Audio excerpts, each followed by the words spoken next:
Court কাছারি বা আইন আদালত, এখানে কিন্তু অসংখ্য টাউট বাটপার ঘুরে বেড়াচ্ছে আপনাকে ধরার জন্য। তাই টাউট বাটপার হতে সাবধান। মনে রাখবেন, আপনি যদি সরাসরি কোনো আইনজীবী সাহেবের সাথে যোগাযোগ করেন তাহলে কিন্তু আপনি সঠিকভাবে কাজটা করতে পারবেন।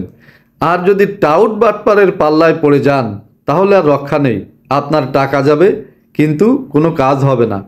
ধরুন আপনার একজন আত্মীয়কে পুলিশ ধরেছে জামিন অযোগ্য মামলায় বা থানায় যে মামলা দায়ের হয়েছে সেই মামলায়। এখন একজন টাউট কিন্তু আপনাকে বলে দেবে কোনো ব্যাপার না, আমার বিচারকের সাথে খুব খাতির, আপনি শুধু টাকা দিন, আজকেই জামিন করে দেব। কিন্তু সে টাকাটা নিয়ে লাপাত্তা, অথবা টাকাটাই শুধু নিবে, জামিন হবে না। তাই সবসময় সরাসরি একজন আইনজীবী সাহেবের সাথে যোগাযোগ করবেন। আর মামলা নিষ্পত্তির ব্যাপারে মনে রাখবেন, কোর্টে যে মামলাগুলো হয় ফেয়ার মামলা, এই মামলা কিন্তু কোনো টাউট নিষ্পত্তি করে দিতে পারবে না। এই মামলা একমাত্র তুলে নিতে পারবে যিনি মামলা করেছেন, অর্থাৎ মামলার বাদী তিনি।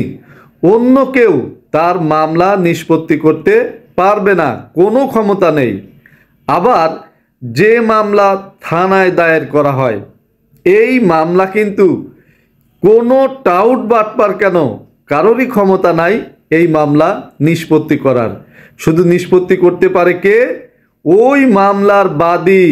যদি মামলা নিষ্পত্তি করতে চায় তাহলে সরকারি যে আইনজীবী সাহেব আছে তার মাধ্যমে বিজ্ঞ আদালতে দরখাস্ত প্রদান করলে এবং শুনানি করলে বিজ্ঞ আদালত যদি সন্তুষ্ট হয় একমাত্র তাহলেই আপনার থানার মামলা নিষ্পত্তি হতে পারে।